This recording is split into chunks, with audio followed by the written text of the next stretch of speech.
New Horizons Radio. Psicología, educación, deportes, salud, urbanismo, economía, nutrición. El héroe de la semana. De lunes a viernes de 11 a 12 de la mañana por Neón 89.3 y en nuestro canal de YouTube New Horizons Radio. Muy buenos días, bienvenidos a una nueva entrega de New Horizons Radio. Soy Ana Bencosme y bueno, acompañada en cabina por el señor Foundly Garra. Good morning, DR. Hey, the Christmas spirit is here finally.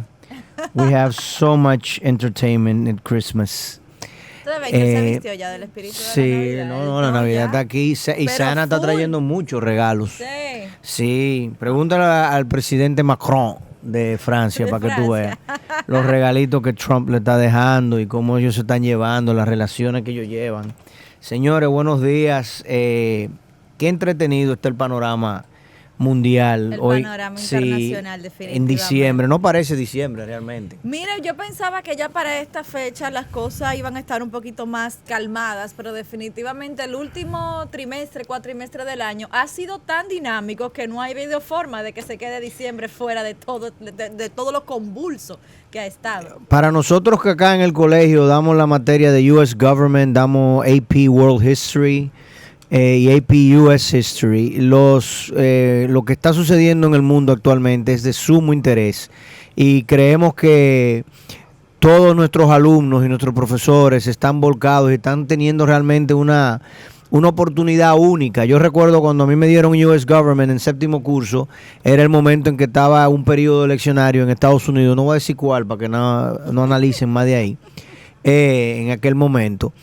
Y para nosotros fue un filete, nosotros poder estar viendo el proceso de convenciones, todas las primarias de ambos partidos, mientras tú estabas estudiando US Government. En el día de hoy nosotros vamos a analizar con uno de los jueces del Tribunal Constitucional, padre de acá de New Horizons, todo lo relativo a el ejercicio de el checks and balances, o sea, el pugilato entre los tres poderes del Estado en Estados Unidos, y cómo Trump y su administración están desafiando esto y cómo el Congreso de los Estados Unidos, que solamente en una Cámara está gobernado por el partido opositor, están tratando de hacerle, de someterlo, digamos, a la obediencia institucional que se supone que todo poder ejecutivo debe de llevar, porque Estados Unidos se fundó bajo el principio de que ninguna persona está por encima de la ley. Sin embargo, Trump tiene un procurador fiscal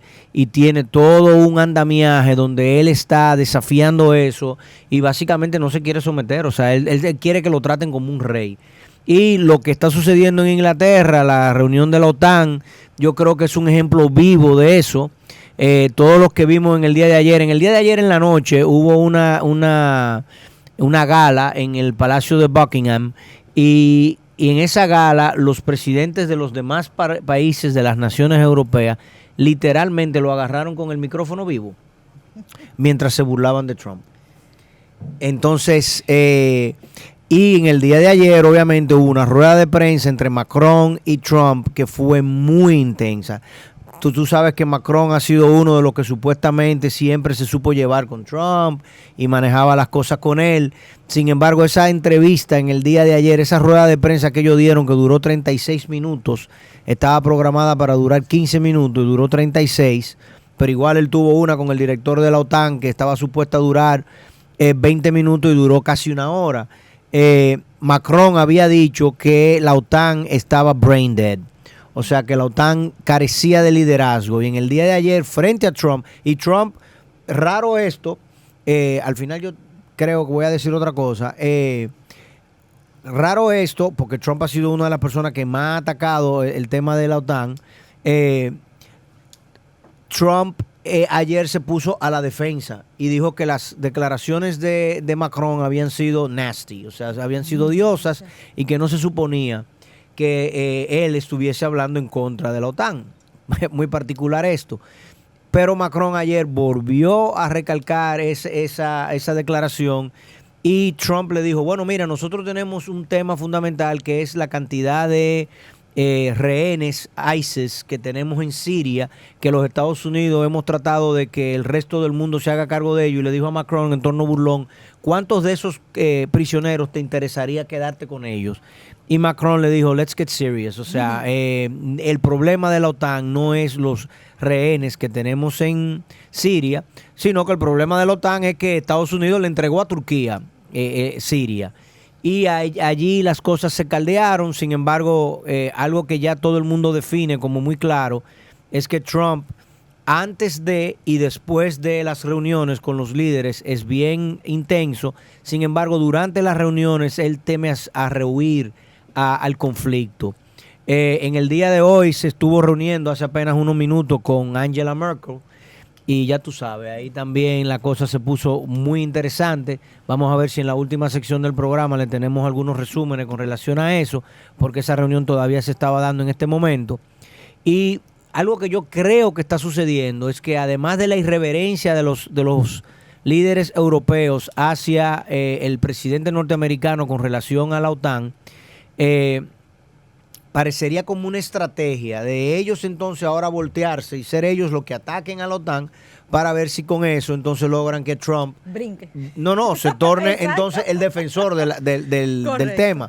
Él atacó mucho a Trudeau, a Justin Trudeau, el primer ministro canadiense, hace unos meses, porque Canadá tan solo está aportando, según ellos, el 2% de el ingreso de las contribuciones a el sostenimiento de la OTAN. En el día de hoy comienza en el comité judicial las interpelaciones y aclaraciones para ayer. En el día de ayer el comité de inteligencia entregó su reporte al comité judicial con relación al impeachment procedure que se le está llevando a cabo a Trump.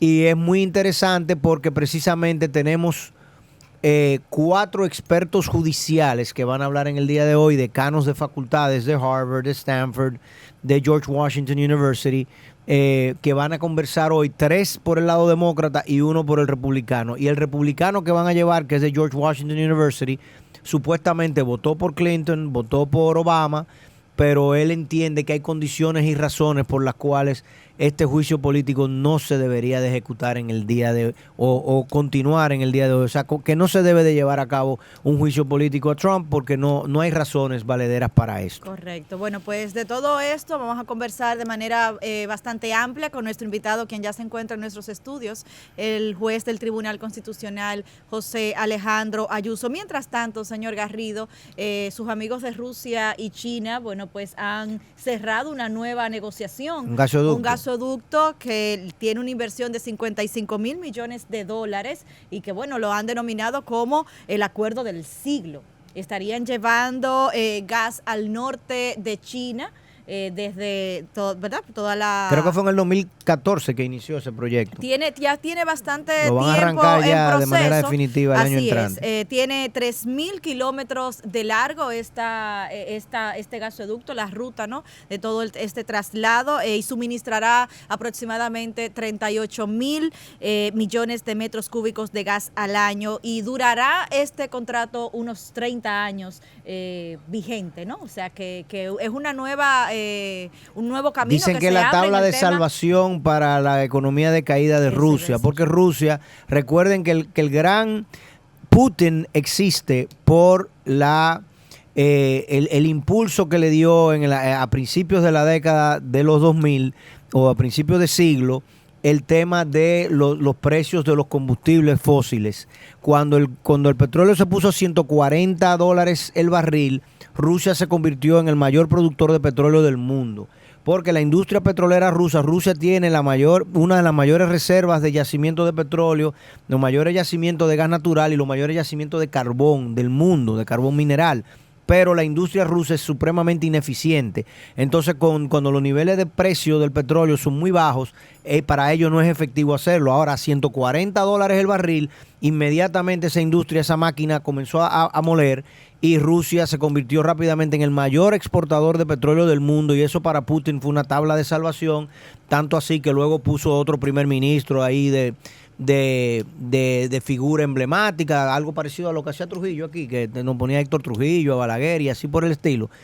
Y Rusia se convirtió rápidamente en una potencia económica, incluso lo invitaron al G8. Claro. Y de G7 pasamos a ser G8. No duró mucho el G8 porque tan pronto Rusia, entonces Putin se puso un poco ambicioso y quiso pasarse por Crimea y quitarle al ucraniano Crimea, y ahí entonces se desmoronó la fiesta y fue expulsado del G7, que era G8 en ese momento, y todos los temas que tenemos de las, ¿cómo se dice eso? De las condicionantes financieras que se le han puesto a Rusia por parte de los Estados Unidos y el resto del mundo occidental, pues vienen de allí. Hoy en día, entonces, Rusia mira a China y dice, óyeme, Por aquí China, puedo. que es una economía que no tiene bienes primarios, que los anda buscando por todo el mundo, por Venezuela, por África, porque realmente China no produce, no tiene petróleo, no tiene carbón. Lo que tienen es una sola materia que se llama tierras raras, que las tierras raras son las que se utilizan para los silicon, todos los instrumentos electrónicos, que también tienen mucho valor, pero tú no puedes quemarlo para hacer energía. Correcto. Entonces China, ávido de energía, pues ha hecho este acuerdo con Rusia. Ojalá nosotros acá en República Dominicana tomásemos el ejemplo, porque estamos haciendo un pequeño gasoducto que le va a salvar a la República Dominicana 50 y tantos millones de dólares al año, con el tema de las plantas que tenemos en el este, ahí pegado a San Pedro de Macorís. Pero ojalá y ese gasoducto se pueda continuar hacia Punta Cana, y hacia el norte pudiésemos tener un gasoducto, ya sea que se instale otro tanque de gas en Montecristi o que sencillamente se continúe, porque si nosotros logramos suplir y tener una red de gasoductos en todas las grandes ciudades de nuestro país, ese gasoducto que se está instalando ahora en San Pedro de Macorís va a transformar significativamente en los próximos 10 años nuestra economía. Así es. Bueno, y finalmente ya antes de irnos a la pausa, de esas cosas que usted, como usted menciona, que hay que emular, el Distrito Federal en México, este pasado día 1 de diciembre, empezó una cuenta regresiva para la prohibición de la entrega de fundas plásticas en los comercios. A partir del 1 de enero estará prohibido en México la entrega de bolsas. En Ciudad México. Ciudad México. Eso es trascendental. Estamos hablando de más de 30 millones de habitantes, una de las ciudades más grandes del mundo y muy pujante, que no se prohíban las fundas plásticas. Ayer yo estuve en un restaurante y cuando nos trajeron algo de tomar, un jugo, mi hija dijo, ven acá, pero esto está con un calimete plástico. Yo tuve que decirle, precisamente en la zona colonial, para colmo, yo tuve que decirle al mesero, digo, mire, el ayuntamiento ya prohibió esto a partir de enero, dígaselo a sugerencia. Bueno, pues los empresarios justamente tienen que, digamos, tomar la iniciativa, porque los empresarios mexicanos estarán entregando de manera gratuita bolsas reusables con la intención de promover e incentivar, bueno, pues el desecho completo de las bolsas eliminar el plástico. Plásticas. Y bueno, pues esas son de las buenas cosas, de las buenas prácticas que ojalá nos podamos montar nosotros rápidamente. Vamos a una pausa comercial. Recuerda que estamos en directo a través de Neon 89.3 en nuestro canal de YouTube y en las cuentas de redes sociales de Instagram y Twitter nos encuentras como programa NH Radio. Tras la pausa conversamos con el juez del Tribunal Constitucional, José Alejandro Ayuso. Ya regresamos. New Horizons Radio. El preescolar del Colegio Bilingüe New Horizons ofrece un espacio de aprendizaje diseñado para tus hijos desde los 9 meses de edad. Estimulación sensorial y del lenguaje, apreciación musical, aprendizaje basado en proyectos, desarrollo de habilidades sociales en un ambiente seguro y bilingüe. Más de 40 años de experiencia avalados por la excelencia de más de 1.500 egresados, insertados en el mercado laboral en todo el mundo. Colegio Bilingüe New Horizons. Our strongest conviction is academic excellence. Yo soy New Horizons. New Horizons Academy cuenta con la más completa oferta deportiva en horario extracurricular. Más de 6 disciplinas deportivas afiliadas a las federaciones nacionales con un programa atlético completo orientado a la educación superior, nutrición, acondicionamiento y desempeño. Nuestros coaches y entrenadores son atletas de alto rendimiento con méritos internacionales. Llámanos al 809-533-4915 o búscanos en Instagram como New Horizons Academy.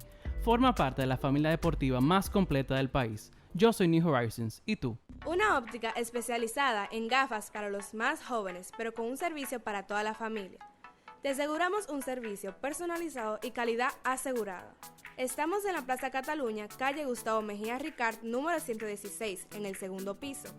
Contáctanos al 809-541-2469 o al correo electrónico opticatinyeyes@gmail.com. Diagnóstica Ocular. Tu salud visual en manos de profesionales con más de 20 años de experiencia.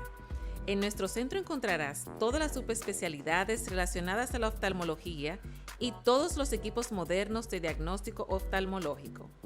Aceptamos todos los seguros médicos y podemos recibir tus citas por WhatsApp al 809-696-2020. Estamos ubicados en la Fantino Falco número 3, edificio Centro Láser en el tercer piso. Puedes contactarnos al 809-549-7722. Síguenos en nuestras redes sociales. Diagnóstica Ocular. Tu visión en manos de profesionales. New Horizons Radio. Bien, y seguimos acá. Buenos días para los que nos están escuchando ahora por primera vez en el día de hoy. Estamos en el aire con el juez constitucional José Alejandro Ayuso, padre de acá de New Horizons, amigo de toda la vida, que lo hemos invitado para que precisamente nos arroje un poco de luz sobre el proceso del impeachment o interpelación que se le está llevando a cabo al presidente norteamericano Donald J. Trump por la Cámara Baja, la Cámara de Representantes en los Estados Unidos. José Alejandro, yo voy a dar una breve descripción, tú me corriges donde yo me equivoque, porque yo no soy abogado. En Estados Unidos, bajo el formato de lo que sería el control de un poder del Estado a otro, es la Cámara de Representantes la que está llamada a interpelar al presidente una vez se le construyan, digamos, el caso y se le habiliten los cargos. Hay que entender que una interpelación es un juicio político, no es un juicio criminal ni civil. Una vez interpelado por la Cámara de Representantes, en este caso por el Comité Judicial de la Cámara de Representantes, o sea, el Intelligence Committee en este impeachment trial, solamente en Estados Unidos hemos tenido 4 impeachments a lo largo de la historia, de los 250 años de vida republicana que ha tenido. Ahí están en pantalla quienes han sido los presidentes interpelados. El último fue Bill Clinton, luego tuvo Richard Nixon, y en el siglo XVII, pues tuvimos a Johnson. Trump ahora en el siglo XXI. Una vez la Cámara de Representantes lo interpele, el Judiciary Committee es el llamado a formular cargos, y entonces pasa al Senado, y en el Senado es que se lleva a cabo el juicio en sí. En Estados Unidos actualmente tenemos un Mitch McConnell como líder de la banca y líder del Partido Republicano en el Senado, que se ha mostrado totalmente estratega, digámoslo así, para no ponerlo de una forma más hostil, porque realmente ha violado todos los preceptos anteriores para garantizar que el Partido Republicano y lo que el Partido Republicano quiere. Sin embargo, el mismo Mitch McConnell, ¿y qué quiero decir con esto? Quiero decir torpedear el proceso. Sin embargo, es el mismo Mitch McConnell que ha dicho, yo no voy a poder lentificar este proceso. O sea, si llega a mis manos, si llega la interpelación en el mes de enero, como se supone que va a llegar, el juicio va. No va a haber manera de ellos decir que no va. Y los demócratas hasta ahora lo que han dicho es, mira, sabemos que los republicanos en teoría van a votar en contra, que el juicio no va a tener un fin necesariamente de sacar a Trump del poder, pero nosotros tenemos que llevar y defender el hecho de que todos los derechos constitucionales, todas las violaciones que este señor ha hecho a la Constitución de los Estados Unidos. ¿Cuál es tu opinión al día de hoy? ¿Cómo ves tú? ¿Realmente entiendes que con la información que tú tienes, que quizás no es toda, existen pruebas suficientes para interpelarlo? ¿Y cómo se llevaría un proceso similar acá en República Dominicana? ¿Tenemos alguna evidencia de alguna ocasión en la que en República Dominicana un presidente haya sido interpelado por el Congreso? Bien, bueno, muchísimas gracias por la invitación. Para mí es un honor estar aquí. Este es el colegio de mis hijos. Uh-huh. Y como tú bien dijiste, somos amigos de larga data. Déjame empezar por la segunda parte de la pregunta. Nosotros, en nuestra historia constitucional, hemos adoptado el mismo sistema de juicio político norteamericano. un solo juicio político en el siglo XIX, que no, aquí en la República Dominicana, que no fue, digamos que no llegó a la destitución del presidente. Y en el 2008, o sea, en el siglo XX... presidente en el 2000, en el siglo XIX? Fue Sí, al presidente... si lo tienes ahí el dato. Sí, yo lo tengo aquí el dato. El presidente fue Ignacio María González, que lo que hizo fue renunciar, como Nixon. Renunció Exacto, antes de llegar al juicio. Exactamente. Entonces, en el siglo XX no hubo juicio político en la República Dominicana. En el siglo XXI, en el 2008, a la Cámara de Cuentas, se llegó hasta que la Cámara de Diputados encontrara indicios suficientes para llevarlo a un juicio político por irregularidades que alegadamente cometieron, pero ellos renunciaron antes de llegar al... Todos los miembros de la Cámara de Cuentas. Todos los miembros de la Cámara de Cuentas. Pero eso fue una interpelación a funcionarios, no a un presidente. No, exactamente, a funcionarios. Okay. A un presidente, un solo caso, siglo XIX. Luego te voy a hablar de algo parecido en Estados Unidos. Pero sí. Bueno, perfectamente. Entonces, en el caso del presidente Trump, parecería, según las noticias al día de hoy, que hay indicios suficientes. De todas maneras, el impeachment en el caso norteamericano tiene una particularidad que no tenemos nosotros, y es una formulación amplia y vaga. O sea, cuando se dice traición, soborno, altos delitos y faltas, misdemeanors. Como sí, exactamente. High crimes and misdemeanors. Ahí cabe lo que tú quieras. Cualquier cosa. Claro. Cualquier cosa. Aquí nosotros porque era un tema de honor.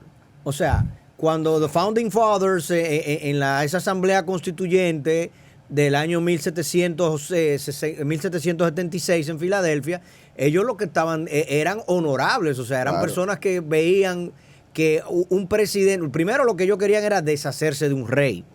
Entonces cualquier presidente que osase atribuirse poderes parecidos o similares a los de un rey, inmediatamente entraba en high crimes and misdemeanors, porque estaba inmediatamente brogándose unos poderes que no se supone que tú tuvieses, donde hubiese un check and balance. O sea, hay que recordarle a la gente, vagamente, tú me corriges, Estados Unidos duró 10 años construyendo su constitución. O sea, James Madison, Thomas Jefferson, Alexander Hamilton, esa gente duraron 10 años repasando el texto, y cuando ese texto salió, la sapienza de Madison fue el crear los checks and balances entre los tres poderes y decir, mire, ninguno de ustedes tiene la verdad absoluta. Hoy en día ya vemos cómo el Poder Ejecutivo ha, digamos que, tomado su brazo jurídico, que es la Procuraduría, y ha creado a través de la Procuraduría un sinnúmero de simbologías donde incluso el presidente aparentemente no puede ser juzgado mientras sea presidente. Eso es algo que nunca se había visto en Estados Unidos. Y también hay que decir que el control jurisdiccional de la constitucionalidad de los actos públicos es una creación norteamericana, no europea. O sea, en el siglo XVII son la famosa Marshall versus Madison, que crea el control. O sea, hay un presidente que destituye a una persona y la Suprema Corte de Justicia le hace un control de constitucionalidad. O sea, a ese acto le hace un juicio con la norma constitucional y determina que el presidente actuó fuera de la ley. Fuera de la Constitución. De la Constitución. Y entonces ahí se crea el control judicial de la Constitución, que luego, en el siglo XX, los europeos ya crean lo que se llama la jurisdicción especializada, porque en los Estados Unidos eso lo hace la Suprema Corte, como era el sistema anterior nuestro a la Constitución del 2010. La Suprema también tenía las funciones de Corte Constitucional. Hoy en día se separó en el tribunal en el que tú perteneces, que es el Constitucional, y la Suprema no está llamada a defender la Constitución, llamémoslo así. Incluso, bueno, hay un sistema difuso de todos los jueces la pueden defender, pero incluso la Corte Constitucional llega al extremo. Nosotros podemos revisar una decisión de la Suprema Corte de Justicia. O sea, claro. Exactamente. O sea, no solamente es una ley, un decreto, una resolución, sino también una Ustedes sentencia. son el último tribunal al que uno puede apelar ya más allá de la Suprema. Siempre que haya una cuestión constitucional. Constitucional, exacto. Exactamente. Entonces, una falla de derecho pleno o algo así. Así mismo. Y, por ejemplo, en Estados Unidos, la decisión del Senado de destituir un presidente no tiene control judicial. Correcto. O sea, tú no puedes ir después a la tú no Suprema. puedes apelar a la Suprema. No. En el caso dominicano, a mí me queda la duda. ¿Cómo? De si eso sucediera y la persona, el presidente destituido considera que se le ha violado un derecho fundamental. El derecho a ser presidente. Bueno, sí, porque en estos días tuvimos, ese fue uno de los debates para la potencial reforma constitucional que algunos arguían que se iba a dar. Era que si el presidente era la única persona que le habían quitado el derecho a ser presidente.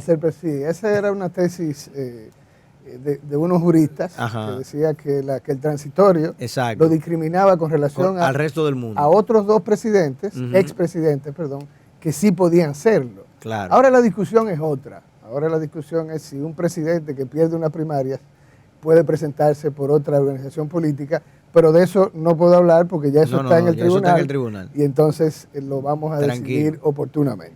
Bien. Pero con el tema del... El tema sería si un presidente dominicano es interpelado, si él pudiese apelar al Tribunal Constitucional y decir mi derecho fundamental ha sido violado. Pedir una revisión porque en Estados Unidos está taxativamente... Eso está claro. Está claro. Sí. Aquí hay un vacío, o sea, eso no está, yo interpretaría que un presidente destituido lo podría hacer. Pero fíjate que en Estados Unidos está claro, sin embargo, cuando uno se pone a analizar y ver los comentarios de los especialistas en el caso, Trump realmente está sacudiendo todo el andamiaje institucional norteamericano, porque, por ejemplo, el Comité Judicial lo ha invitado a que se defienda y le dieron de límite hasta el viernes para que él presente o sus abogados sus razones de defensa, ¿no? Sus argumentos de defensa. Sin embargo, él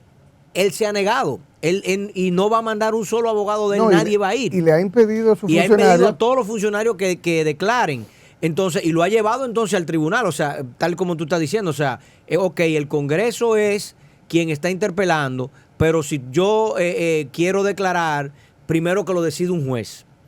Y obviamente cuando tú pones al sistema judicial de por medio, tú estás lentificándolo todo, ralentizándolo y garantizando que el proceso mismo, tratando de torpedearlo para que no se dé. Claro. Entonces, en Estados Unidos hoy en día no está claro hasta dónde puede llegar el Congreso y cómo puede el Congreso someter a un presidente que quiere siempre actuar fuera de la ley. Vamos a hacer una brevísima pausa porque me están haciendo más señas que un queche con respecto a eso. Y volvemos en unos segundos porque el tema sigue largo. Claro que sí, estaremos tras la pausa, pues conociendo justamente cuál es el estatus, ¿verdad? De ese juicio político. ¿Cuál es el punto real en el cual se encuentra ahora? ¿Qué le depara a Trump en lo que resta de 2019? Y bueno, recuerda que estamos en directo a través de Neon 89.3 y puedes vernos y escucharnos a través de nuestra cuenta en YouTube, New Horizons Radio. Ya regresamos. New Horizons Radio. El preescolar del Colegio Bilingüe New Horizons ofrece un espacio de aprendizaje diseñado para tus hijos desde los 9 meses de edad. Estimulación sensorial y del lenguaje, apreciación musical, aprendizaje basado en proyectos, desarrollo de habilidades sociales en un ambiente seguro y bilingüe. Más de 40 años de experiencia avalados por la excelencia de más de 1.500 egresados, insertados en el mercado laboral en todo el mundo. Colegio Bilingüe New Horizons. Our strongest conviction is academic excellence. Yo soy New Horizons. New Horizons Academy cuenta con la más completa oferta deportiva en horario extracurricular. Más de 6 disciplinas deportivas afiliadas a las federaciones nacionales con un programa atlético completo orientado a la educación superior, nutrición, acondicionamiento y desempeño. Nuestros coaches y entrenadores son atletas de alto rendimiento con méritos internacionales. Llámanos al 809-533-4915 o búscanos en Instagram como New Horizons Academy. Forma parte de la familia deportiva más completa del país. Yo soy New Horizons, ¿y tú? Una óptica especializada en gafas para los más jóvenes, pero con un servicio para toda la familia. Te aseguramos un servicio personalizado y calidad asegurada. Estamos en la Plaza Cataluña, calle Gustavo Mejía Ricard, número 116, en el segundo piso. Contáctanos al 809-541-2469 o al correo electrónico opticatineyeyes@gmail.com. Diagnóstica ocular. Tu salud visual en manos de profesionales con más de 20 años de experiencia. En nuestro centro encontrarás todas las subespecialidades relacionadas a la oftalmología y todos los equipos modernos de diagnóstico oftalmológico. Aceptamos todos los seguros médicos y podemos recibir tus citas por WhatsApp al 809-696-2020. Estamos ubicados en la Fantino Falco número 3, edificio Centro Láser en el tercer piso. Puedes contactarnos al 809-549-7722. Síguenos en nuestras redes sociales. Diagnóstica Ocular. Tu visión en manos de profesionales. New Horizons Radio. Bien, seguimos acá con José Alejandro Ayuso, juez del Tribunal Constitucional Dominicano, y estamos debatiendo con José Alejandro todo lo pertinente a la interpelación que se le está llevando a cabo al presidente norteamericano Donald Trump. Ahí van a haber otras figuras que van que están de por medio. Muy interesante este proceso, porque en primer lugar, toda la persecución, o digamos, toda la estructura que Trump creó, la creó tratando de conseguir ventaja política contra Joe Biden. Joe Biden, el ex vicepresidente norteamericano, ex senador de los Estados Unidos durante más de 30 años, y congresista primero, luego senador, que precisamente su hijo, Barron Biden, aceptó ser, digamos que él era supuestamente miembro del consejo directivo de una empresa de gas natural ucraniana, la mayor empresa de gas natural ucraniana, que se llama Burisma, y Biden aceptó ser miembro de ese consejo directivo por la módica suma de unos $50,000 mensuales que le pagaban de beneficio. Eso levantó muchísima polvoreda desde que lo hizo en el año 2012, me parece que fue. Luego el FBI lo investigó todo el mundo, no encontraron any wrongdoing. Pero Trump y Giuliani, otro gran asesor hoy en día de acá de República Dominicana también en materia de crimen y persecución criminal de uno de los partidos mayoritarios y de oposición, Giuliani se convirtió en el delegado fundamental del Departamento de Estado, sin él ser miembro, o sea, él no es funcionario del gobierno norteamericano, él es sencillamente el abogado privado personal del presidente Trump. Y como abogado privado del presidente Trump, cada vez que él infringe sobre Donald Sondland, por ejemplo, que es el embajador norteamericano ante la Unión Europea, o cuando intervino para que sacaran a la embajadora norteamericana en Ucrania, cada vez que él ha intervenido, eso se ve como un infringement, como un abuso de poder, como algo que no está supuesto a suceder. Yo siempre recuerdo que cuando Clinton salió del poder... O sea, él no es asesor oficial, él no es advisor to the president. No, él no tiene un cargo, cargo público de ningún tipo. Claro. Tú no lo sabías, no. Ese es uno de los grandes problemas que él tiene. Claro. ¿Entiendes? Él es abogado personal de Trump. Punto. Final stop. Full stop. Entonces, como abogado personal de Trump, usted no está supuesto. De hecho, en el documento que entregó ayer Adam Schiff como president or head of the Intelligence Committee precisamente al comité judicial, una de las cosas que tienen en ese reporte de 300, casi 400 páginas, son todas las llamadas que Giuliani estuvo haciendo a un departamento dentro de la Casa Blanca que se llama OMB, Office of Management and Budget, que es precisamente de donde se supone que salió el whistleblower. O sea, la persona que primero dice, mire, esa llamada de Trump con Ucrania, eso me suena raro, eso me suena a abuso de poder, eso me suena a extorsión, eso me suena a bribery.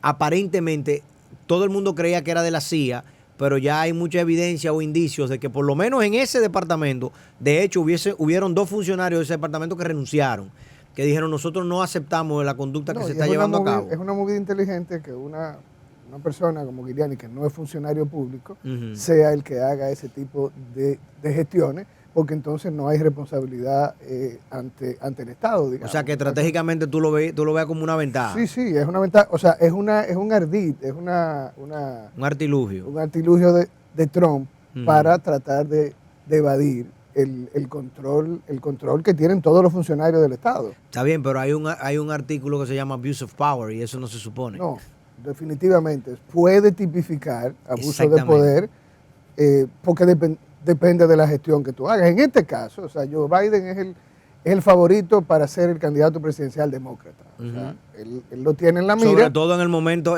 en que Trump estaba armando esto. O sea, Definitivamente. en abril fue que se armó, que fue otra de las cosas que salió a relucir ahora. O sea, todo comenzó por una supuesta llamada. Sin embargo, lo que el documento indica, que fue entregado en el día de ayer, los demócratas están tratando de decir, no, mira, esto no comenzó con esa llamada y esa llamada no fue algo fortuito. Desde el mes de abril, a Mary Jovanovic, la embajadora norteamericana en Ucrania, que era una persona famosa por perseguir la corrupción, y hay que saber que Ucrania es un país famosamente popular por sus niveles de corrupción, lo mismo que Rusia, y es muy particular que Trump, queriendo perseguir la corrupción, entonces sea al gobierno ucraniano que le diga, Que le proponga por favor, miren, ustedes necesitamos que levanten una investigación, porque tú no le dices al ladrón, yo necesito que tú me cuides la gallina, ¿tú entiendes? O sea, no se hace de esa forma. Entonces ya por ahí los argumentos de él se caen, pero en el mes de abril a ella la presionaron y la destituyeron. Y desde el mes de abril, Giuliani está haciendo llamadas y manejando todo lo que el OMB Office y todo lo que el Chief of Staff, Mick Mulvaney y todo el mundo, Acting Chief of Staff, que esa es otra jugada también interesante de Trump, porque en Estados Unidos, contrario aquí, para tú ser funcionario, tú tienes que ir al Congreso y que el Congreso sea que te ratifique. Sin embargo, Trump y sus abogados han encontrado un mecanismo que es que ellos lo nombran interino. Ellos le dicen Acting Chief of Staff, Acting Energy Secretary, Rick Perry, Acting, o sea, y lo ponen en esa función, entonces ya no tienen que pasar por el Senado. Digo, Entonces- y eso es lo mejor porque también una de las constantes del gobierno de Trump es la cancelación de Ah, sí, sí, funcionarios. sí, sí. O sea, el funcionario Histórica- que no hace lo que él le dice y como él le Yes, dice, man, y sí, correcto. o sea, inmediatamente queda destituido. O sea que es otra jugada inteligente hacerlo. Que de hecho acting. John Kelly, que John Kelly tiene historia acá en República Dominicana. Yo no sé si tú recuerdas, John Kelly era el Chief of Staff de Trump, renunció en el mes de junio, pero John Kelly estuvo acá en República Dominicana cuando él era miembro del ejército norteamericano en esas, digamos, en esas jornadas en la frontera con el tema de Haití y del narcotráfico en la frontera. Y él estuvo acá dirigiendo tropas norteamericanas en ese caso. Pero John Kelly, antes de renunciar, hay unas declaraciones que él dio hace apenas unas semanas, donde él le decía que le dijo, o él comentó que le dijo a Trump, quien sea que usted vaya a poner en mi posición, garantice que no sea un yes man, porque si usted pone un yes man, a usted lo van a interpelar. Ya. Así. Y eso O sea, que parece- ya él sabía. eso parece que Todo, pasó. todo lo que Lo que venía, venía por ahí. por Señora Ayuso, vemos cómo tenemos todas estas, digamos que medidas de distracción que Trump ha estado, digamos que presentando en este proceso, ¿no? Folclorizar los temas a través de redes sociales, la intervención del abogado Giuliani, que fíjese como incluso usted que es conocedor de materia, lo asume como alguien oficial, estatal, el hecho de ignorar los procesos que se han estado llevando en su juicio, simplemente casi como que colocándose de espalda, no me interesa, minimizando la importancia. ¿Qué presenta para Trump entonces, digamos que en las puertas de una próxima elección? Porque estamos ya hablando que en 2020 se estaría presentando la posibilidad de que fuera nueva vez el candidato o no, en las puertas con este juicio. Entonces, ¿cuál es el escenario actual y qué continúa? Yo creo que uno de los elementos negativos de la administración Trump desde el inicio fue, si hay un Estado de Derecho reconocido en todo el mundo como algo que es una tradición, que es difícilmente, o sea, que todos los presidentes lo respetan y Se todos los someten. funcionarios, son los Estados Unidos. Entonces, Trump desde el inicio como que empezó a relajar las instituciones, o sea, aparte de tomarse atribuciones que históricamente no tiene un precedente, el tema de las redes sociales también, o sea, el abuso de las redes, porque las redes sirven para cosas positivas también, comunican, etcétera. Yo creo que ahora con el impeachment, él está ya finalmente dándole la estocada final a la institucionalidad democrática de los Estados Unidos. Y yo creo, evidentemente, como no soy ciudadano norteamericano y no voto, pero mi recomendación a los norteamericanos es si Trump repite. El sacudión sería Yo extraordinario. creo- porque que tú lo vas a legitimar. O sea, imagínate tú si cómo se ha manejado hoy en día, donde las elecciones fueron absolutamente dudosas, donde se sabe que los rusos intervinieron, donde se sabe que tuvimos un Cambridge Analytica de por medio, Facebook de por medio, todo lo demás, y no perdiste el voto popular, y aún así, sin una guerra, si él es reelegido, lo estaría legitimando el pueblo norteamericano para siempre. O sea, y le estaría diciendo, le estaría dando armas para Todo el que él espaldarazo. haga lo que quiera. De hecho, por ejemplo, él acaba de decir, no, yo no voy a negociar con China hasta que me reelija. Como presionando, tengo sometido al sector agropecuario norteamericano a una crisis terrible por el tema de los aranceles que le he impuesto a China y cómo eso está afectando al sector agropecuario norteamericano, al punto que Estados Unidos lo está subsidiando, le están entregando $12 billones al año a los agricultores que de hecho han dicho no lo queremos, porque al final esos $12 billones no necesariamente llegan a las familias más pequeñas, sino que se quedan en la mano de las grandes corporaciones agropecuarias norteamericanas, y le está diciendo, no, yo no voy a negociar con China hasta esa fecha, yo no sé lo que va a pasar con la OTAN hasta esa fecha, yo no voy a las reuniones que están llevándose a cabo ahora mismo, Greta acaba de llegar a España, y todo lo que está sucediendo con el tema de la crisis climática, yo no voy a actuar en ese sentido. O sea, hay un sinnúmero de temas pendientes. La afectación que Trump le ha hecho al sistema multilateral, global, ya sea comercial, regional, de defensa, global, como tú dices,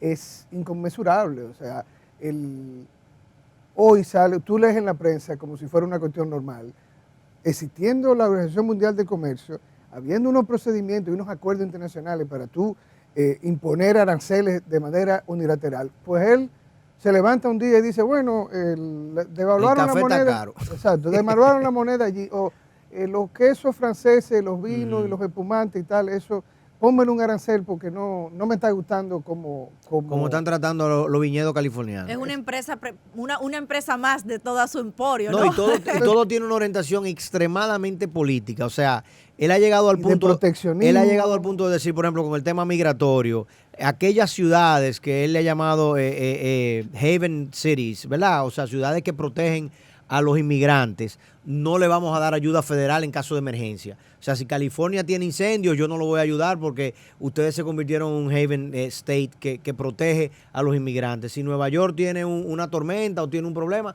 no lo vamos a ayudar. Bueno, de hecho, mudó su domicilio para Florida, ya él oficialmente. Ya él no es un ciudadano de Nueva York, él es un ciudadano de Florida, pero es un ciudadano de Florida porque en Florida no lo están atacando por el punto tributario. O sea, y todo tiene un matiz político favoritista. Si tú estás a favor mío, entonces yo hago las cosas. O sea, Alejandro, perdona, antes de que tú, y entonces, porque si al final la acusación del impeachment es por este tema de Ucrania y el tema político, hay muchísimas otras cosas. Sí. O sea, si uno ve lo que le pasó al presidente Clinton, o sea, el impeachment, es una locura. El impeachment empezó por una operación inmobiliaria que hizo en Arkansas, exactamente, cuando él era gobernador. Cuando él era gobernador. Claro. Después el asunto 20 años más tarde. Vino el tema de Mónica Lewinsky, entonces ahí vino lo del perjurio, perdón. De que habló mentira. Exactamente. Entonces el asunto Pero fue... a Trump le han contabilizado 20,000 mentiras. El expediente de Trump puede ser interminable. Correcto. Para lograr y hay un periodo de tiempo en el que debe agotarse el juicio. No perime.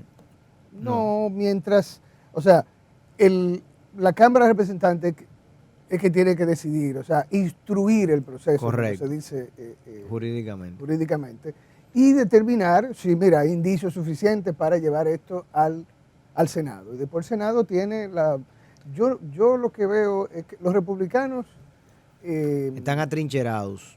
Sí, y yo creo que están haciendo una apuesta que le puede costar mucho electoralmente, porque la verdad yo no he visto tampoco ningún candidato o precandidato Demócrata. no, Republicano que le esté haciendo sombra. que le esté... Hay dos candidatos actualmente que quieren llegar a elecciones, pero inclusive en eso Trump ha maleado, por ejemplo, el Partido Republicano al punto que no van a haber primarias republicanas en los primeros 4 estados y ya dieron por sentado que Trump es el ganador. Otra tradición democrática que rompe. Violada, O sea, rota, correctamente. Nunca se ha hecho en la historia. La primaria es una invención. Una obligación. Y una invención norteamericana para el mundo que otros países han emulado. Y fíjense ustedes cómo ya el ciudadano no va a poder elegir el candidato de un partido, sino que él, o sea, prácticamente erigirse en un dictador, o sea, desde la nominación hasta la reelección, que es lo que él aspira.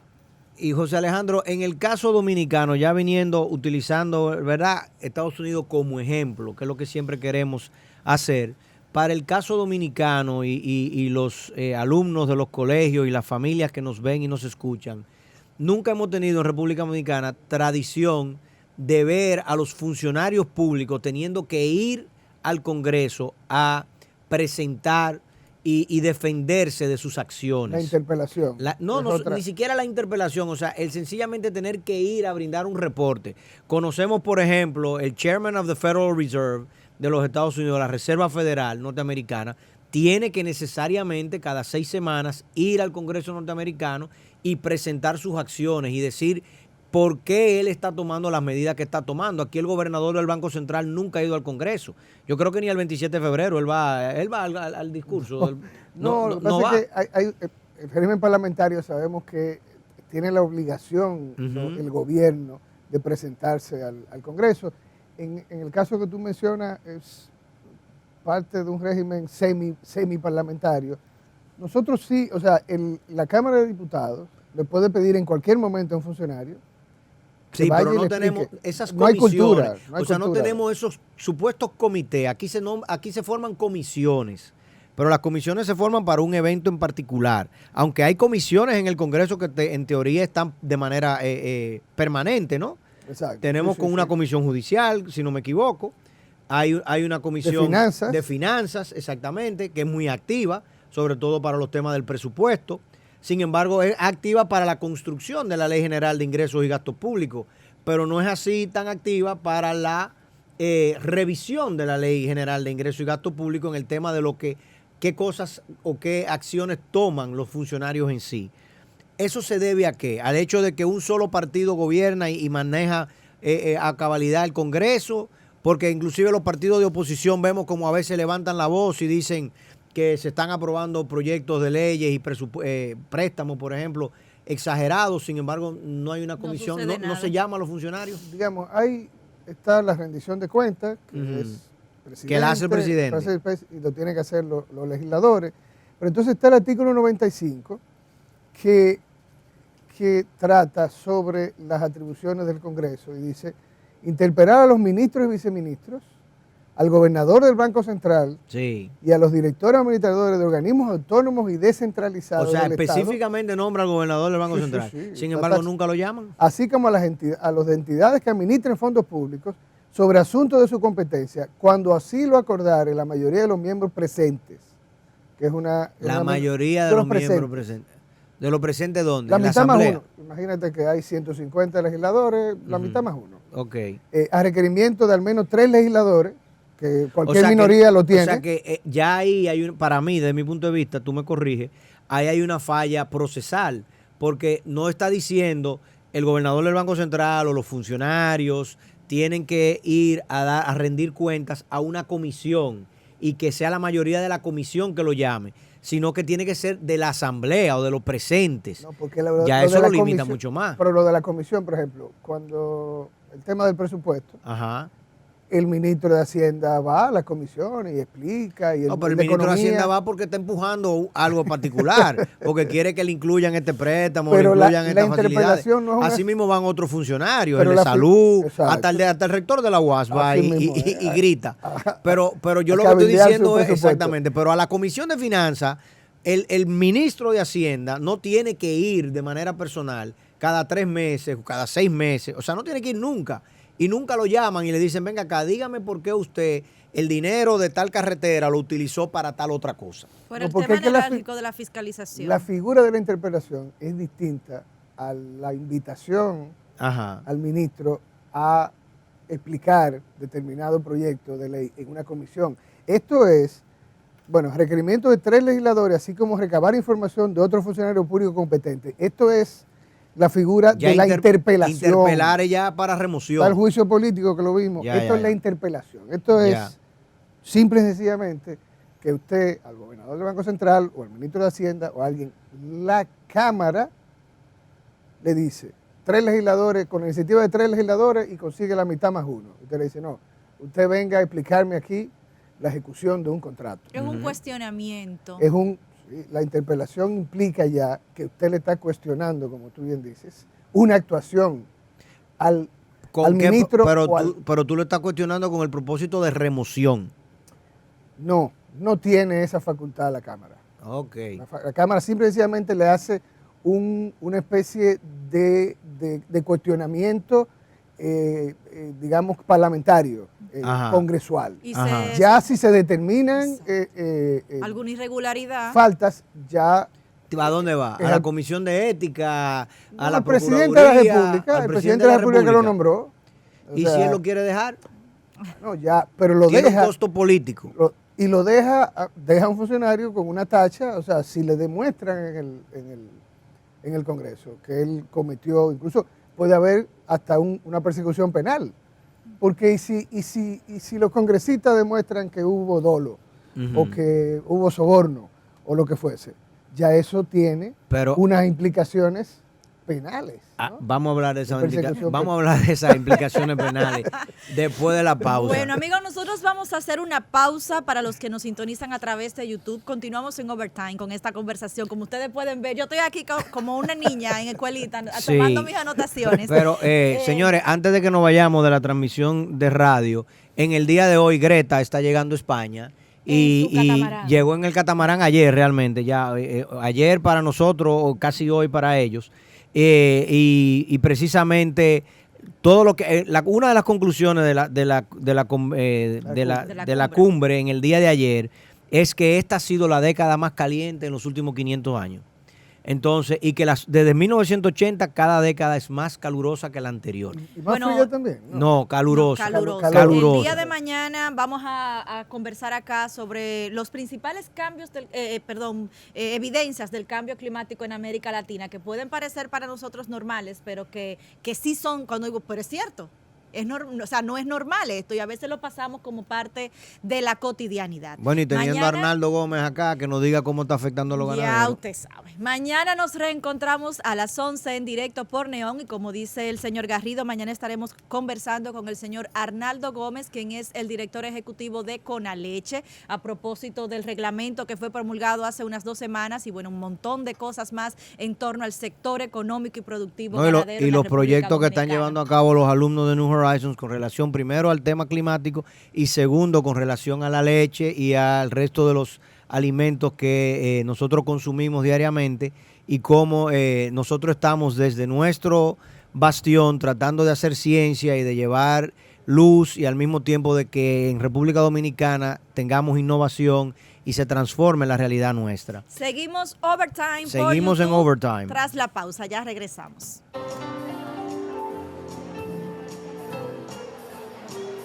New Horizons Radio. El preescolar del Colegio Bilingüe New Horizons ofrece un espacio de aprendizaje diseñado para tus hijos desde los 9 meses de edad. Estimulación sensorial y del lenguaje, apreciación musical, aprendizaje basado en proyectos, desarrollo de habilidades sociales en un ambiente seguro y bilingüe.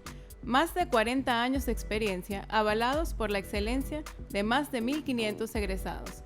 insertados en el mercado laboral en todo el mundo. Colegio Bilingüe New Horizons. Our strongest conviction is academic excellence. Yo soy New Horizons. New Horizons Academy cuenta con la más completa oferta deportiva en horario extracurricular.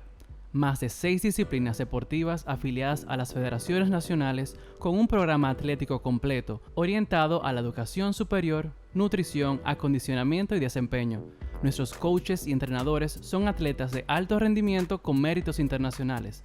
Llámanos al 809-533-4915 o búscanos en Instagram como New Horizons Academy. Forma parte de la familia deportiva más completa del país. Yo soy New Horizons, ¿y tú?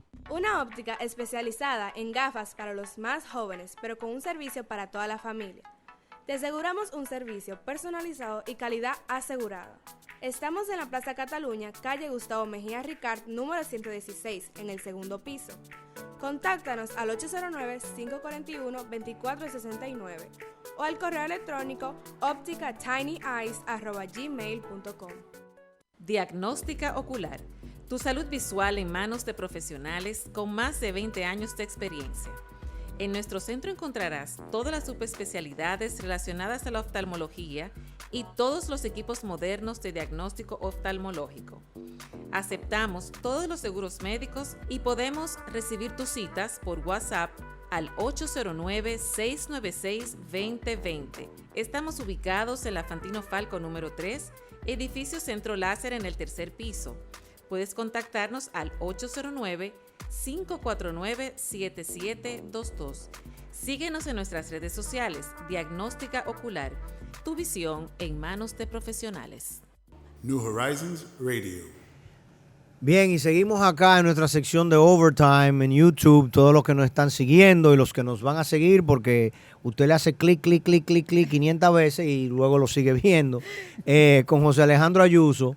En la sección anterior, antes de nuestra pausa, estuvimos hablando, José Alejandro, de cómo en República Dominicana, a pesar de que hemos adoptado, si se quiere así, el sistema norteamericano, lo hemos acomodado, para decirlo de una forma, porque lo adoptamos hasta donde quisimos, mientras no haya que interpelar a nadie y mientras los funcionarios no tengan que rendir cuentas de manera periódica, no se sientan. O sea, porque el principal problema es el siguiente. Si yo soy un funcionario público, a mí me nombra el presidente de la República. Y ese es el famoso decreto que sale, ¿verdad? Perdón, hay invitaciones e interpelaciones a la Cámara. Ajá. Como te decía, ambas, el artículo 94 habla de invitaciones y ya la interpelación... Caramba, pero qué protocolar, yo te invito. Un RSVP. No, porque la invitación... ¿Con traje formal o la invitación semiformal?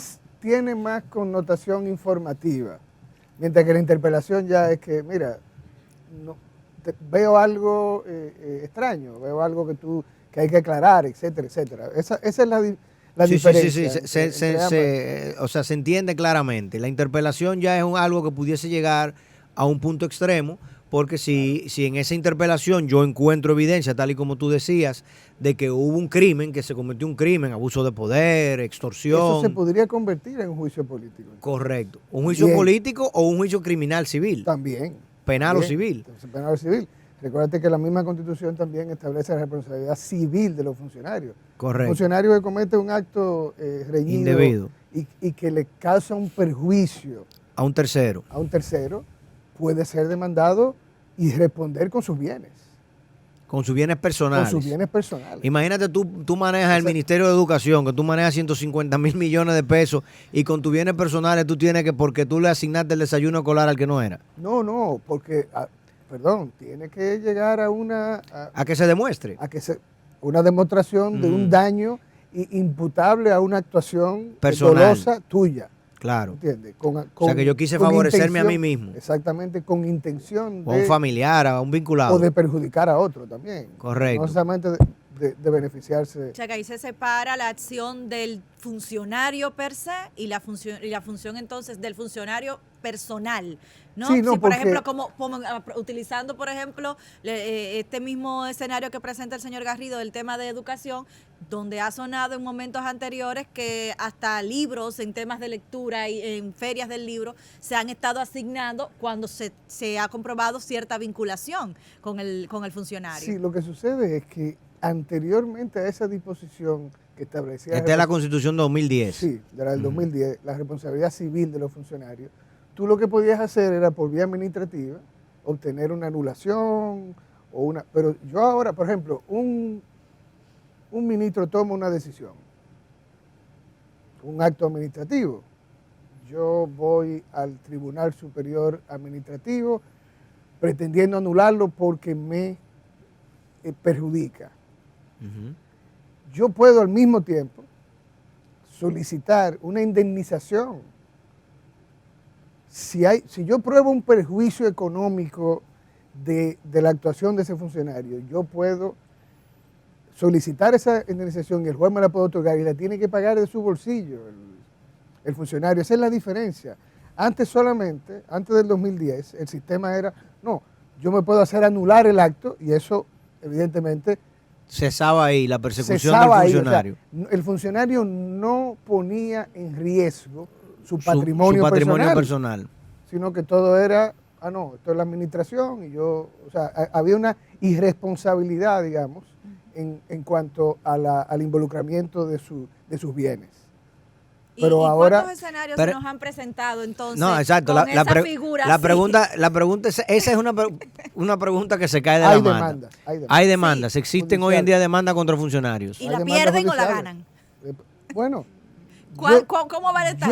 Bueno, yo te puedo decir, por ejemplo, la que tuvo este señor, Dios mío, se me escapa el nombre ahora mismo, que es ganadero precisamente, pero que está muy metido en el mundo de la política contra José Ramón Peralta, esa la perdió.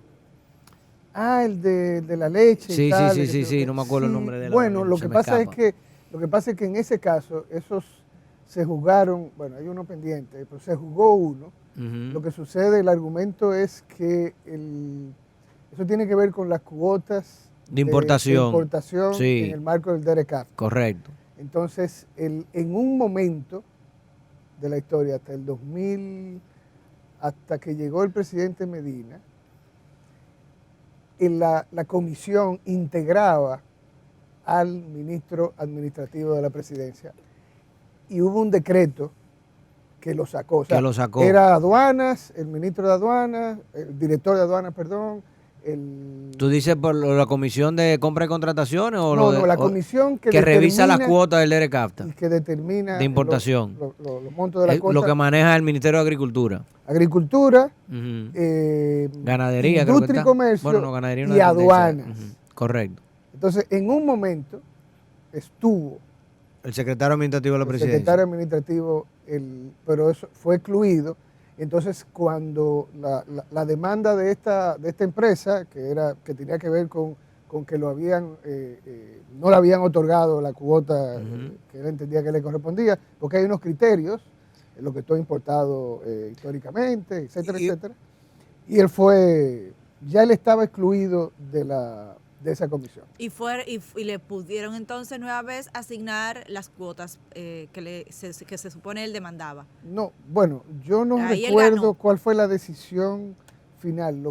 A lo que refiero es a que precisamente ese ministerio ya estaba fuera de esa... Él demandó por daños y perjuicios por daño a su imagen y fue condenada la otra persona, no recuerdo ahora mismo su nombre, que es miembro del PRM, si no me equivoco. Pero José Alejandro, por ejemplo, en Estados Unidos hay un instrumento legal, digamos, que se llama el Emoluments Clause, que es la vinculación que puede tener un funcionario con ser un ente privado y al mismo tiempo ser funcionario. Vemos en República Dominicana el mismo caso de José Ramón Peralta y el mismo caso del actual candidato a la presidencia del PLD, que es un gran empresario y al mismo tiempo es funcionario público. Y tenemos muchos funcionarios públicos que son empresarios o se tornan empresarios a partir del ejercicio público. Y congresistas, exactamente. O sea, en general, aparentemente todo el mundo es empresario y al mismo tiempo funcionario público. En la Constitución eso no está delimitado, no hay ninguna restricción con respecto a eso. No, está lo que sí es una conducta que puede ser, digamos que... Porque el tráfico de influencia es muy claro, o puede ser. No, el conflicto de interés. Claro, exacto. El conflicto de interés es la figura jurídica que determina que un funcionario, yo viví un caso muy de cerca, con una demanda judicial por el prólogo de un libro con un personaje. Sí, conocemos esa, sí. Que tuvieron que salirse ustedes rápidamente. Sí, bueno, no, ellos definitivamente la decisión fue de ellos porque en Miami. Sí, en Miami le estaba costando mucho a Jaime, a ti y a Andrés. Y le iba a costar a ellos si permitían que nosotros hiciéramos las deposiciones. Okay. Porque ya después de ahí no hay vuelta atrás. Entonces hay un llamamiento para hacer un arreglo y el arreglo hicieran las paces. Y el arreglo fue amigable. Pero en ese caso específico, el punto era que esta persona tenía una compañía de construcción y era al mismo tiempo el director de una institución que contrataba empresas de construcción. Ahí es definitivamente muy clara la vinculación y el conflicto. Hay otros, no sé, hay otros empresarios que tienen, lo que hay que ver es que tú no puedes ser, por ejemplo, agricultor y secretario de Agricultura, porque... Pero el actual ministro de Agricultura es agricultor. Omar, está bien, pero yo estoy seguro que el ministro Omar Benítez no hace negocio con agricultura. No hace negocio con agricultura. Pero tú lo acabas de decir, o sea, ¿qué dice la Constitución con respecto al conflicto de interés? No, la Constitución, eso no es tema constitucional. No es constitucional. No es constitucional. O sea, eso es algo de ordenamiento... de ordenamiento legal. Son leyes adjetivas que deben manejar eso. Digamos que eso puede configurar delitos penales. Ok.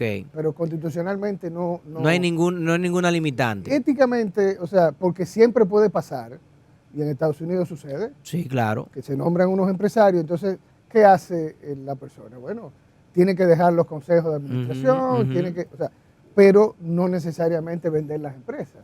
Sí. O sea, es evitar el mismo funcionario, o sea, si tiene sentido ético, debe de desvincularse. Tiene que desvincularse de los negocios, porque si eventualmente en la función pública que le corresponde, él tiene que, digamos, que beneficiarse de la actuación o sea, si su actuación beneficia una empresa de su propiedad, evidentemente hay un problema ético que puede trascender a lo penal, sin lugar a dudas. Entonces, a nivel de la Constitución de la República, no existe cómo yo estructurar y organizar, digamos, la actividad congresual para garantizar un control mayor del Poder Ejecutivo. En lo que refiere, por ejemplo, a que esas comisiones tengan que invitar, bajo la figura que tú llamaste, de manera periódica y sistemática a los funcionarios. O sea, si lo que quiero decir es, si el Congreso de la República no se autorregula y al mismo tiempo autodefine como el ente que va a fiscalizar y a revisar las acciones del Poder Ejecutivo, yo sé que está como una función. Claro. Sí, yo sé que está como una función a grandes rasgos, pero en términos operativos, llamémosle así, esas comisiones, mencionamos dos nada más, no tienen un carácter permanente de fiscalización. No, yo te voy a dar la solución. ¿Cómo se resuelve eso? Eso se resuelve con una composición plural del Congreso. O sea, con que no haya mayorías absolutas. Absolutas no. Cuasi absolutas. Exacto. Mayorías que impongan. Overwhelming majority, como hay hoy en día. Que sirven para hacer y para no hacer para cosas. El contrapeso. Para no hacer cosas. O sea, cuando hay una mayoría, por ejemplo, que coincide con el Ejecutivo, la fiscalización es nula. Tiende a cero. Porque las cosas se resuelven o a nivel del partido político o con negociaciones fuera de la institución, sin mayores problemas. Entonces, lo que da, y eso quizás lo vamos a ver. Pero cuando hemos tenido congresos opositores al Poder Ejecutivo, igual no ha cambiado la tradición. No hemos logrado mover ese eje de esa cultura, como tú bien señalas. O sea, hemos tenido presidente Balaguer en el Poder Ejecutivo y el PRD siendo jefe. Antes de la reforma del 2000. Leonel Fernández apenas tenía 13 diputados. y luego tuvo un senador. Y aún así el PRD no se armó de ser el ente fiscalizador de las acciones de los funcionarios de Leonel. No se tenía, bueno, no estaba incluso taxativamente en la Constitución como función de fiscalización y control. Ah, o sea, es a partir del Exacto, 2010. Es a partir del 2010 que se... La reforma del 96, del 94 no decía eso. No, lo decía Cristo. genérico, y como eso no era tampoco Una parte de tradición. la tradición democrática ni parlamentaria, pues O no, sea que cuando se definió la República Dominicana, en 150 años previo a la, no 150 no, No, más, porque el previo, régimen- 170 previo a la Constitución 2010, nunca se dijo Congreso, usted tiene que fiscalizar lo que hace el Poder un Ejecutivo. régimen presidencialista Are you kidding como el me? nuestro, o sea, no era una función que tenían taxativamente. Que se podían asumir los No, legisladores. decía, bueno, el presupuesto, tú sabes, siempre había que aprobar. Tiene que pasar por ahí. Tiene que pasar por ahí, pero muchas veces para ponerle un sello. O sea que Eso, nosotros en estamos la historia- realmente en un preescolar institucional en No, términos políticos. yo creo que hemos avanzado, o sea, en términos de que ahora se tiene conciencia, tanto el ciudadano como el congresista, Ujú. de que ellos no están ahí única y Sola y exclusivamente exclusivamente como un sello. como un sello. O sea, y yo creo que en las próximas elecciones y en los años venideros, Tendremos un equilibrio. sí, porque la pluralidad y la participación de las minorías y las alianzas, Ujú, etcétera, ujú. es lo que van a lograr precisamente que el Congreso haga su papel como dice y manda la Constitución. Que empiecen Eso- a fiscalizar. eso a mí y que me esas causa- comisiones se conviertan en comisiones activas, Y llamémosle que, así. y que el Poder Ejecutivo no sea tan omnipotente y omnipresente Ok. en términos de que todo todo puede tiene que hacer. pasar por ahí. Y eso con relación al Poder Ejecutivo y con relación al Poder Judicial. El brazo persecutor, que es la Procuraduría y la Fiscalía, sigue siendo designación del Poder Ejecutivo y una designación que no pasa por el Congreso. ¿Existe en la Constitución de la República Dominicana, la actual, la del 2010, algo con relación a eso? O sea, ¿el presidente de la República puede seguir nombrando al Procurador General sin que eso necesariamente, sin someter una terna? Lamentablemente ese fue el sistema que se adoptó.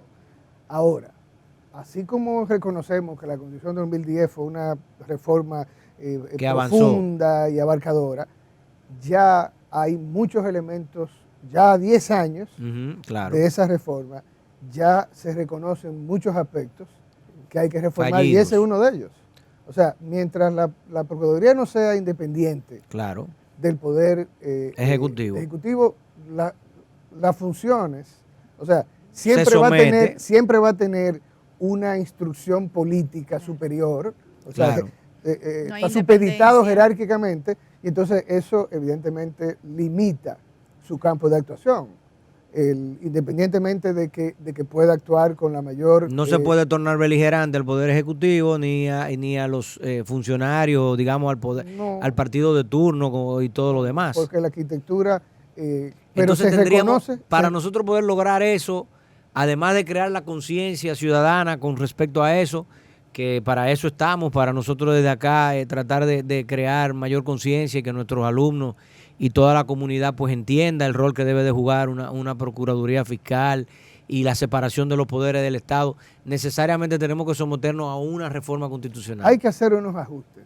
Hay temas que se pueden resolver por José ley. Alejandro, pero un ajuste, una reforma, no No, es lo no, mismo. porque yo creo que después del 20 Ajá, se va a plantear. una reforma. Se va a plantear una le iba a reforma preguntar eso. correctiva, una reforma... Es que de una vez meten el tema de la reelección ahí. No, porque ese Correcto, ya, porque se ha yo creo estado que ese hablando de ya es eso. intocable. Ya. ¿Tú Ya crees nosotros- que ya pasamos esa realidad? Ya nosotros establecimos el sistema norteamericano. Pues de tú, una- me has dado dos, digamos, eso no se va a un segundo punto irreconciliable que ya nosotros como sociedad adoptamos. Porque yo soy de lo que creo que en términos generales la nación dominicana entendió que el presidente y el partido político que juegue con la estabilidad macroeconómica hay que sacarlo. Y que ese tema de la estabilidad macroeconómica nunca puede estar en juego. Y que cualquier política, cualquier planteamiento que quiera un gobernante tratar, tiene que necesariamente observar que no fustigue y que no festine el es. tema de la estabilidad macroeconómica. Si tú además de ese me estás diciendo hoy que ya tengo una segunda pata en la que me puedo sostener como Puede estar seguro de que andamiaje eso es así. social, de que ya la reelección, mire, son Porque dos periodos y ya, bye bye. la única crítica que tenía la reelección consecutiva en el país tradicionalmente era que el partido y el candidato que estaba en el gobierno Ujú. tenía unas ventajas Pero- de uso y abuso del poder con relación al otro. Y Claro. se demostró en el 2004 que eso no es así, Sí, porque perdió. porque perdió. En el 2016 ganó, pero ganó porque tenía popularidad, porque había hecho un buen gobierno. O sea, Ujú. ¿qué es lo que se quiere con ese sistema? Usted en 4 años lo hace bien, pues tiene 4 más. Sí, pero entonces tú estás diciendo que lo que está planteado es la reelección consecutiva. Consecutiva y nunca, nunca más. más. Ah, Nunca más. El sistema Pero de norteamericano. verdad. entonces. Nunca más de verdad, porque Y entonces, aquí, el que fue presidente que ahora quiere seguir. no, aquí decía un candidato que nosotros no estamos, bueno, un candidato hasta el momento, que nosotros no estábamos pareciendo a Bolivia. Y yo creo que la única similitud con Bolivia es que aquí hay una persona que fue 3 veces presidente y que quiere ser presidente por una 4ª vez. Como Y yo fue creo que Evo. se tiene que ver en lo que le pasó Lo que trae como a consecuencia Evo Morales. esas Ya acciones.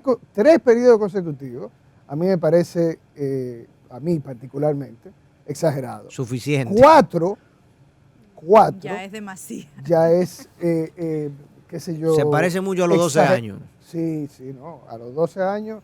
Y lamentablemente en el caso de Evo Morales hubo una ruptura democrática. O sea, Claro. la insistencia en perpetuarse en el poder.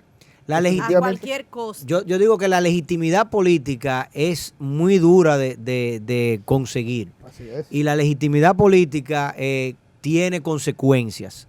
De hecho, siempre dije desde el año 2016 que la fragilidad política de legitimidad que tenía el presidente actual dominicano iba a hacer que nosotros no tuviésemos grandes reformas a nivel jurídico. Y de hecho ha sido así. No hemos podido reformar el sistema eléctrico, no hemos podido reformar el código tributario, no hemos podido reformar el sistema de pensiones, no hemos podido reformar el sector agropecuario. O sea, no hemos podido tener las grandes reformas que aquí se tenían que tener, porque lamentablemente esas elecciones del año 2016, si bien había un voto a favor y favorable, el tema Odebrecht lo contaminó demasiado. Ese es uno. Y otro, siempre se ha dicho que el mejor momento para hacer Es al reformas principio, claro. es al principio. Claro, si tú tienes la reelección consecutiva, el presidente va a decir, si yo hago la reforma, el costo político puede ser muy alto y Exacto. quizás no me cae. pueda reelegir. Entonces, en la segunda reelección es donde Es obligado. es donde tú deberías hacer los pactos con costo político, porque ya Ya está tú claro. no eres candidato. Sí, pero el problema es que no se sabía si íbamos a seguir siendo candidatos. Bueno, No, se Y sabía. entonces por eso no se hicieron. Agrégale todos los demás que estuvimos hablando y al final hemos tenido 4 años, casi, bueno, 8 años realmente, en los cuales las grandes transformaciones y reformas necesarias se han quedado de lado. Sí, algunas se han hecho, otras han quedado en el disco duro. Yo diría que la mayoría han quedado en el disco duro. Las que, digamos, implicaban Ujú. Un costo político. un costo político por el Significativo. calado de la transformación están aún pendientes. Están en el Porque tintero. se ha evitado ese estallido social que si nos vemos en el espejo de América Latina, Sí, quizá no. es algo inevitable. Yo creo que nosotros no tendemos al estallido, pero sí a hacer pagar en las elecciones después Claro. al presidente o al gobierno que no hace lo correcto o que hace cuestiones indebidas y demás. Eso Nos lo hemos tornado visto muy simpáticos. históricamente, pero también somos muy participativos y vamos y si queremos cambiar, cambiamos. Y si queremos mantener el statu quo, también lo mantenemos. O sea que no perdemos o sea, no nos vamos a la apatía política, a la apatía de la participación, sino que, bueno, también salvando, sabemos lo que también se Que hay mueve detrás abstenciones, claro.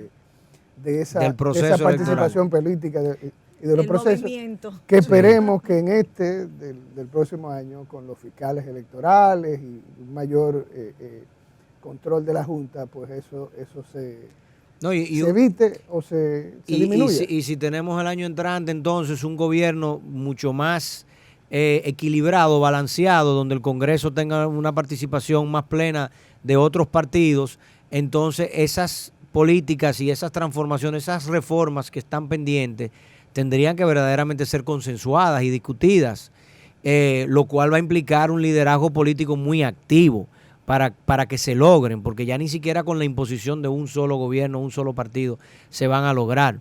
O sea que tenemos todos como dominicanos la obligación de participar y de tratar de lograr que haya consenso, pero que sobre todo que se actúe, porque hay leyes y hay reformas que son absolutamente impostergables.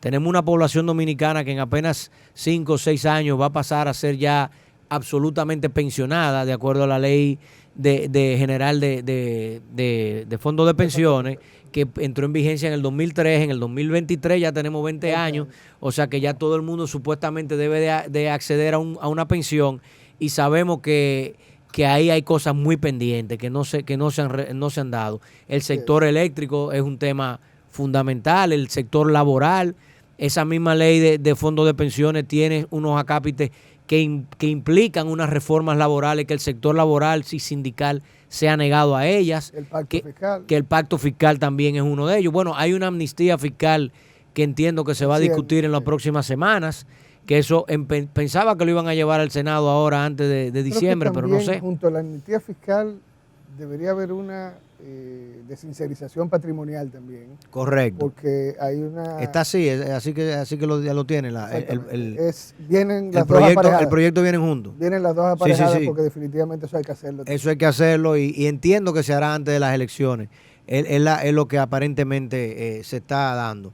Bueno, José Alejandro, muchísimas gracias por haber estado con nosotros, ensayando un poquito este tema que para nosotros es de mucha importancia. Como dije anteriormente, los alumnos acá en el colegio y en los demás centros educativos creo que tienen ahora mismo una oportunidad dorada de sus profesores, los profesores de historia, los profesores de civismo, de trabajar con ellos este tema, porque literalmente estamos viendo la historia, cómo sucede cada día, y cada día es un movimiento. Y hay un tema con la educación de la Constitución, que es un mandato que da la Constitución y que se está, desde el tribunal se está promoviendo a ver si en las escuelas. Sí, tú hiciste una Constitución infantil. Exactamente, y es una Constitución más para... La infantil la hizo la Cámara de Diputados, la de nosotros era el 13, 14 años o adultos no iniciados. Juvenil. Era un poco explicarla en términos llanos para que la pudiera entender, porque son 277 artículos y complejidades que no necesariamente se entienden, o las entiende alguien que no haya estudiado Derecho o Ciencias Políticas. Y eso yo creo que es sumamente importante, porque Alemania, después de la unificación. No, después de Hitler, después de la guerra y después de todo lo que pasó, una de sus herramientas para educar a los ciudadanos alemanes fue enseñar la Constitución en las escuelas, y ahí desterrar todo ese racismo y toda esa actitud que ellos tuvieron reprochable históricamente y que ellos lo reconocen.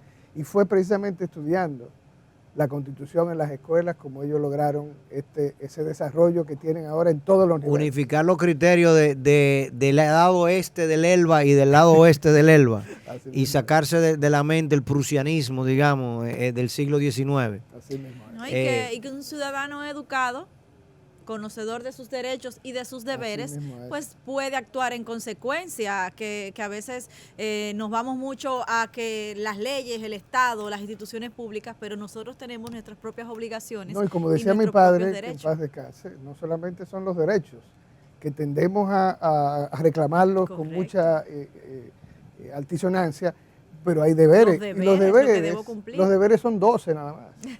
Si usted lo lee en la Constitución, usted dice, y no lo sabemos. Los derechos son mucho más, los derechos son 36. Entonces, Sí. Tenemos 36 derechos y 12 12 deberes. deberes, nada O más sea que que la proporción. pudiésemos cumplir 12, uno por mes. Así mismo. es. José Alejandro, Muchas gracias. muchísimas gracias por estar con nosotros. Para mí es un Tenemos placer, muchos ¿no? temas pendientes. El tema haitiano es un tema que nos interesa tratar porque nos preocupa bastante la situación en Haití. Hemos estado hablando de eso, pero yo sé que te tenemos cerca y que podemos siempre consultarte Siempre, siempre. y Yo tenerte aquí a encantadísimo. nuestro lado. Señores, muchísimas gracias por estar con nosotros acá en esta versión ampliada de New Horizons Radio y a toda la comunidad escolar, pues que vuelvan a sintonizar esta entrevista porque yo sé que de acá vamos a aprender todos. Así es. Bueno, Muchísimas gracias, gracias. nueva vez. Y bueno, ustedes que nos sintonizaron en este overtime, en este tiempito extra, bueno, pues nos reencontramos mañana, nueva vez a las 11 por Neón y acá en nuestro canal de YouTube también puedes vernos y escucharnos. Gracias por tu sintonía. Alegre